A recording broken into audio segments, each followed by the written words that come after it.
Hi, I'm Daniel, 32, and last month my life blew up at my own engagement dinner, right after my sister clinked her wine glass and said, "He only proposed because you're his last option."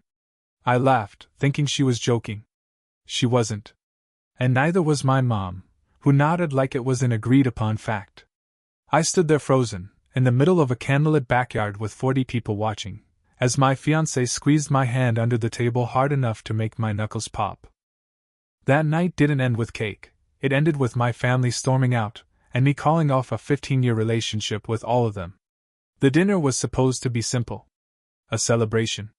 We'd set up the garden at my fiancée Tara's parents' place, string lights, soft jazz, champagne in buckets, and my mom brought her famous 3-layer coconut cake, like she used to for birthdays. My sister Vanessa, who hadn't responded to my RSVP text until that morning, showed up in a glittery dress and stilettos like it was a red carpet event, dragging my parents behind her like a royal entourage. Tara was glowing. Everyone kept saying how lucky I was. I believed them. Until that toast. Vanessa raised her glass, swaying slightly from one too many refills, and said, "To my big brother, finally settling. We all knew you'd crack eventually. Not everyone wants you, but hey, Tara does." Cue nervous chuckles. Then my mom chimed in, tapping her fork on her glass like she was co-signing a contract. We were starting to think it would never happen, honestly. He's not exactly the easiest man to love. Tara's hand tightened in mine. Her smile didn't reach her eyes anymore. I cleared my throat. Thanks for that charming insight. I tried to play it off, brush it away with humor, but something cracked inside me. Not because it hurt. Because it didn't surprise me. I'd been raised to expect this kind of treatment. Tara leaned in and whispered, "We can leave." I shook my head. No. Not yet. The real show hadn't even started. I excused myself to the bathroom, but instead of heading inside, I slipped around the side of the house, pulled out my phone, and opened the voice recorder. It wasn't paranoia. It was self-preservation. My sister had a habit of rewriting history. If I was going to stand up to her, I needed receipts. I hit record and slipped the phone back into my blazer. When I returned to the table, the mood had shifted. Tara was laughing with her dad, but her smile dropped the second she saw me. My mom was whispering something to Vanessa, something that made them both smirk. Classic. "Sorry," I said, forcing lightness into my voice. "Had to collect myself after that heartwarming toast." Vanessa didn't miss a beat. "Come on, Danny. You know we're just teasing. It's not like anyone expected you to land someone like Tara." I turned to Tara. "You hear that? I'm a charity case. Should I be more grateful?" Tara set her wine glass down, hard. "Actually, I think it's time we said a few words." She stood up before I could stop her. "Tara." "No, Daniel," she said, loud enough to hush the table. "I want to say this. To your family." Dead silence. My stomach turned. "To the woman who just called my fiancé unlovable," she said, nodding toward my mom, "and the sister who thinks she's funny, I have something to say. You don't know him. You don't know what he's carried. What he's overcome. And you sure as hell don't deserve him." You could hear the wind ruffle the napkins. Tara wasn't done. "I've spent 3 years watching Daniel bend over backwards to keep peace with people who treat him like a joke. That ends now. You're not welcome at our wedding." Vanessa let out a scoffing laugh. "Excuse me?" Tara stared her down. "You heard me." My mom pushed her chair back. "This is ridiculous. Daniel, are you seriously okay with this?" Everyone's eyes swung to me. And for the first time in my life, I didn't blink. "I am." My dad muttered something under his breath. Vanessa stood up, knocking her wine glass over onto the tablecloth. Tara reached for my hand. And I realized, I didn't feel panic. I felt free. The next morning, I woke up to a storm of missed calls. 11 from Vanessa. 6 from my mother. 1 from my dad, which was honestly more terrifying than all the rest combined because my father doesn't call. He commands. I didn't answer a single one. Tara had already left for a Pilates class, and I sat alone at our kitchen table, staring at the empty coffee pot, wondering if it was possible to feel grief and relief at the same time. My phone buzzed again, this time a text from Vanessa. "Hope you're happy. Mom's been crying all morning. You humiliated us." That word. Us. Like I'd never belonged, just orbiting their little son until I decided to break free. Then came the bomb. Another text. "Also? I hope Tara knows about Lily. Would hate for that to come out." I froze. Lily. A name I hadn't thought about in years. Lily was my ex. My serious ex. The one I almost moved to Chicago for. Vanessa knew about her because she made it her business back then, always inserting herself into my relationships like some kind of warped emotional auditor. But why bring her up now? Unless they were planning something. I texted back, my thumb shaking. "What are you talking about?" No reply. I called Tara immediately. "Hey," she answered, a little out of breath. "Everything okay? Vanessa just texted me. She mentioned Lily." There was a pause. "What does that mean?" "I don't know. But I think they're trying to pull something." Tara went quiet. "You think they'll try to contact her?" I didn't want to say yes. But I knew my sister. I think they already did. That night I drove to my parents' house. Not to beg. Not to explain. To confront. Vanessa opened the door like she'd been waiting. "You're lucky I even let you in." I stepped inside. "Cut the drama. What did you mean about Lily?" Her smile curved like a blade. "Let's just say you weren't exactly faithful when you dated her. Or at least, that's the story I'm going with if you don't fix this little wedding mess." My blood went cold. "You'd lie about that?" I asked. Vanessa shrugged. "Who would question it? I mean, you did go to Chicago a lot. All I have to do is plant the seed." "You're blackmailing me?" She leaned in close. "No, Daniel. I'm protecting the family. You still have time to apologize. Tell Tara it was all a misunderstanding. Invite us back to the wedding." I laughed, low and bitter. "You think I'm scared of you?" She whispered. "You should be." I reached into my coat pocket, pulled out my phone, and held up the screen. Recording, 7 minutes and 21 seconds. Her face blanched. I hit stop. "Thanks for the evidence," I said. "Now I really don't need to invite you." I walked out, heart hammering, a grin stretching across my face for the first time in days. By sunrise I had emailed the audio file to myself, my lawyer friend Derek, and, most cathartically, to Vanessa with the subject line, "Thought you should hear how you sound." She didn't respond. But Mom did. At 9:12 a.m., I got a voicemail. Her voice was cracked, teary. "Daniel, please call me. Your sister didn't mean what she said. She's just under a lot of stress. This family's been through so much. Do you really want to throw it all away over a joke?" A joke. They always called it that. Every cut. Every insult. Every time they tore me down in public and smiled like it was funny. Like I didn't have the right to feel hurt because they had decided it was humor. I didn't reply. Instead, I forwarded the voicemail to Tara. She texted back 3 words. "Let's burn bridges. Now, before you picture us with gasoline and lighters, don't." We went full PR mode. Tara, who works in digital marketing, helped me draft a post. We uploaded the recording to a private link, and then posted a message to our shared wedding website. To those wondering why a few key family members won't be at our wedding, some boundaries are finally being respected. If you're curious, here's what that sounds like in real time. Daniel and Tara. We didn't blast it on social media, just the wedding site. But as we knew it would, the link spread. A couple of friends texted us saying, "Holy crap." And one even added, "If you need a stand-in brother, I volunteer." The audio was damning. Vanessa's threats. Her smug tone. The part where she flat out said, "Who would believe you?" Spoiler, literally everyone believed me. Even Aunt Maria, the Switzerland of our family, texted me. "I'm sorry, Daniel. I should have spoken up years ago." By the end of the day, I had a dozen texts from cousins I hadn't heard from in years, all echoing the same thing. "We always knew how they treated you. We just didn't know what to do." Apparently, it wasn't just me. And for once, the shame wasn't mine to carry. Tara and I sat on the couch that night, wine glasses in hand, both of us kind of stunned. "You okay?" she asked. I nodded slowly. "I think I am." We toasted. To boundaries. She grinned.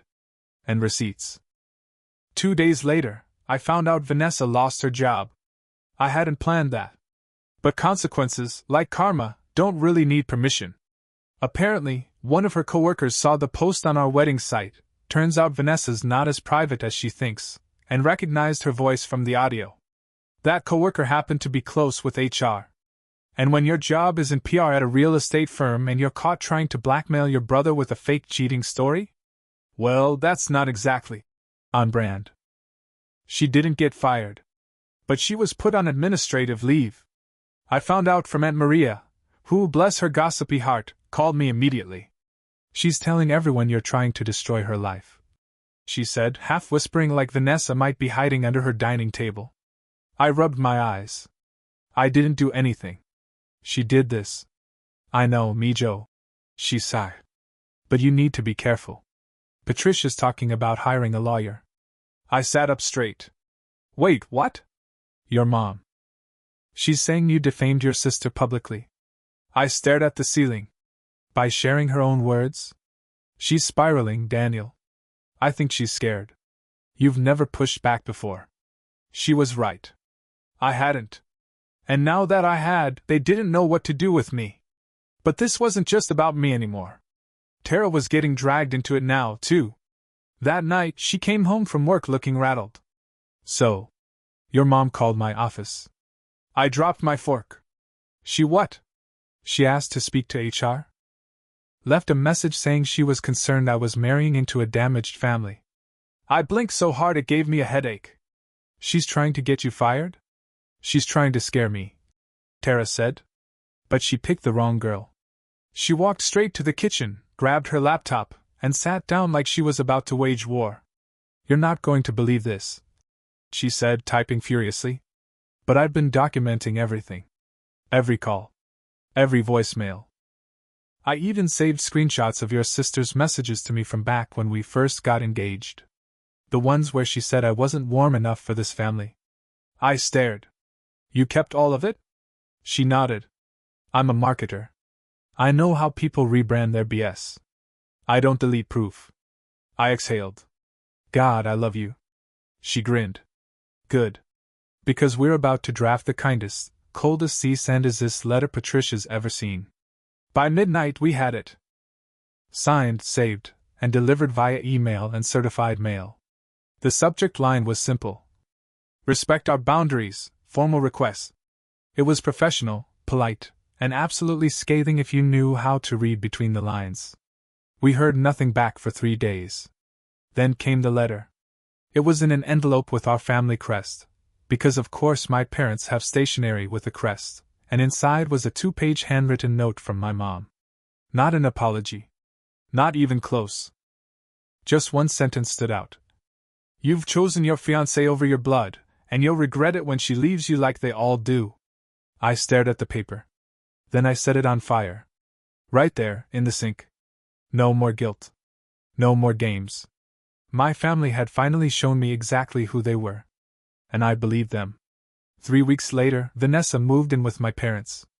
Apparently, she couldn't handle the pressure at work. HR didn't fire her, but they strongly encouraged a sabbatical. Which, in real terms, meant, go home, rethink your entire existence, and stop bringing drama into client meetings. So she did what she's always done, ran straight back to Mommy and Daddy. They welcomed her like a prodigal martyr, of course. She posted a photo of their foyer on Instagram with the caption, "Back where love is unconditional." The irony nearly made me pull a muscle. Meanwhile, Tara and I were knee-deep in wedding planning. We'd decided to move the ceremony up by 6 months. Not out of spite. Just out of clarity. We wanted a clean start. One afternoon, while we were at the florist debating between dusty rose and burnt orange for the centerpieces, I got a text from my dad. "Let's talk. Just you and me." I stared at it for a long time. Tara noticed. "You okay?" I showed her. She studied the message, then said, Only go if you want to. Not because you feel you have to. That night, I met him at a diner halfway between our houses. It was raining, classic pathetic fallacy, and he was already seated when I walked in, sipping black coffee like he was auditioning for a noir film. He looked older. Or maybe I just hadn't really looked at him in a while. "Daniel," he said, standing halfway like it might earn him points. I slid into the booth without shaking his hand. We sat in silence for a minute. Then he said, "Your mother's not handling this well." I kept my face still. "That's not really my problem anymore." He nodded slowly, like he expected that. "I didn't come here to fight. I came here because I wanted you to know. I think you're right." I blinked. "About what?" "About Vanessa. About everything. We let her get away with too much. We let us get away with too much. I didn't trust it." "So, what does that mean?" He sighed, rubbing the bridge of his nose. "It means I'm sorry. And it means you won't see me at the wedding." I blinked again. "What?" He looked tired. "If I show up, your mother won't come. And if she comes, she'll make a scene. So I'm staying away. You deserve peace that day. I'll watch the recording, raise a glass from home." I didn't know what to say. I'd waited years for something resembling a heartfelt apology from my father. Instead, I got a peace treaty with a guest list clause. Maybe that was enough. Maybe it wasn't. When I got home and told Tara, she sat quietly, then whispered, "Do you want him there?" I shook my head. "Not like this." She nodded. "Then we keep moving forward." The next day, I ordered custom no-drama signs for the ceremony. Tasteful. Wood grain. With florals. Tara approved. Our wedding was held in a sunlit garden in Asheville, surrounded by rolling hills, late-blooming wildflowers, and people who genuinely wanted to be there. There were no tantrums. No fake toasts. No. "You're lucky she said yes" speeches. And absolutely zero Kelly family representation. It was perfect. As Tara walked down the aisle, I could feel years of tension fall away from my shoulders like a dropped coat. Her eyes locked on mine, calm and steady, and I knew right then that whatever came next, drama, silence, whatever, I had chosen the right person. The ceremony was short, heartfelt, and slightly chaotic, thanks to my best friend Mike for getting the rings in his jacket pocket and yelling, "Don't panic!" At the exact moment everyone did. But we laughed. We all laughed. That night, at the reception, I gave a speech. Not a formal one. Just stood up in front of the people who mattered and told the truth. I used to think loyalty meant sacrificing your peace. That being a good son, or a good brother, meant swallowing pain and calling it dinner. But Tara, she taught me that love doesn't ask you to disappear. The applause that followed was soft, warm, and real. I wasn't used to that kind of support. It felt like drinking water after crawling through sand. We danced until midnight, Tara and I, then escaped the next morning for a cabin up north where no one could reach us. No signal, no parents, no Vanessa. Just us. 3 days into our honeymoon, I checked my phone out of habit and saw a notification from my lawyer friend Derek. "FYI, your sister tried to file an injunction against your wedding post. She's claiming defamation and emotional distress. It got laughed out of court. Attach the dismissal for your records. Enjoy your honeymoon." Attached was the judge's response. Publicly shared statements, if truthful and evidenced, do not constitute defamation. I showed Tara.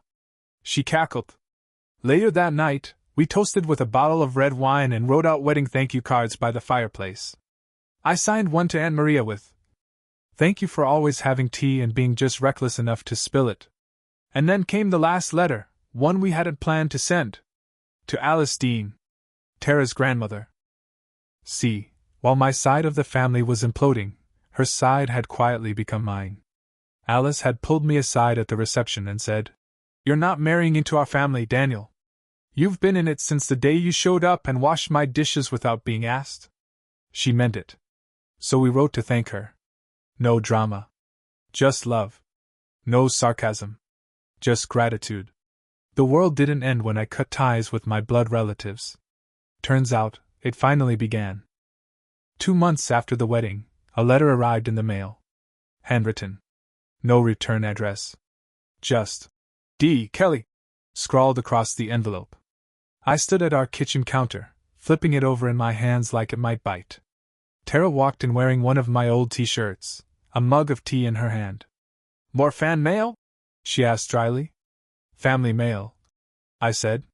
Her smile faded. You sure you want to read it? I hesitated. No. But I did anyway.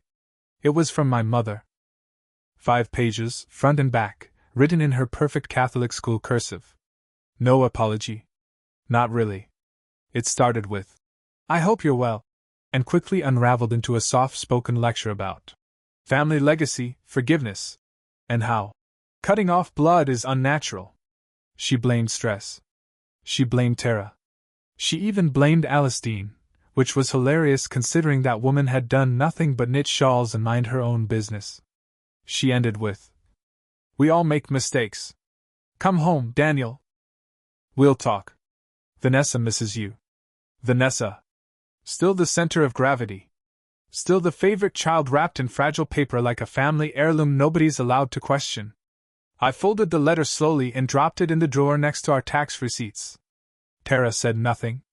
Just came over and kissed the top of my head like she knew that letter would leave an invisible bruise. She was right. I wasn't angry. Not anymore. I was just done. That weekend we invited a few friends over for a late Friendsgiving. It was warm and messy and loud, filled with people who didn't think love was earned through humiliation. I stood in the backyard for a moment, looking out over the string lights we'd hung up months ago for our wedding after-party. That same backyard. The same scene of Vanessa's infamous toast, except this time there were real toasts. Laughter without cruelty. No eyes rolling behind champagne glasses. No secret digs disguised as jokes. Susan showed up late, per usual, holding a pie and a USB stick. I raised an eyebrow. You brought receipts to dinner? She grinned. Always. But no, this is something else. Remember Rhonda? I blinked. Who? She laughed. Exactly. Just messing with you. It's our wedding video, genius. I hadn't seen it yet. We set it up on the TV, and the living room went quiet as the opening shot played, Tara walking toward me, wind in her veil, the music swelling. My chest tightened. The video wasn't fancy, just Susan's cousin with a Canon and a good eye, but it captured everything. The vows. The laughter. Tara wiping tears off her cheeks as I promised. No more shrinking, no more silence. It ended with our first dance, the camera panning out slowly, the whole garden glowing under the stars. Someone sniffled behind me. I turned to see Aunt Maria blotting her eyes with a napkin. It's just the onions, she said. No one believed her. After everyone left and the dishwasher hummed in the background, I sat with Tara on the couch, the wedding video still paused on the final frame, me and her, cheek to cheek, smiling like idiots. You okay? She asked. I thought about it. I think, for the first time in a long time, I am. We didn't ride off into some perfect, filtered life after that. I still had moments where I reached for my phone, half expecting a guilt-trip text from Mom or a snide DM from Vanessa. I still walked past the photo of me and my parents at graduation and felt a pang. But pain has a half-life. And boundaries have power. I went back to therapy. Tara started a small side project, helping people cut through toxic family ties with grace. She jokingly called it Uninvited, and the name stuck. Turns out, a lot of people needed help writing emails that started with, "For our last passive-aggressive Thanksgiving." We found a rhythm. A life not defined by obligation or apology. And about 6 months later, I got another message. Not from Vanessa. From Lily. Yeah. That Lily. The subject line just said, "Hey. The body? I heard what happened. I'm sorry they did that to you. I always knew you were stronger than they gave you credit for. Congrats on the wedding. She looks perfect for you." I showed it to Tara. She read it, smiled, then handed the phone back. "You are stronger," she said. And I believed her. So this is where I'll leave the story. Not with some big mic drop revenge fantasy. Not with everyone begging to be back in my life. That's not how it works. Sometimes, the best ending is no ending at all. It's a beginning. It's quiet mornings, chosen family, and knowing that love doesn't have to hurt to be real. If you've got someone in your life treating you like love is something you have to earn, like it's a prize for playing nice, walk away. You are not a doormat. You are not an emotional ATM. And you sure as hell don't owe them a seat at your table just because you share a last name. Blood doesn't buy access. Character does. So yeah, I lost a family. But I found peace. And I wouldn't trade it for anything.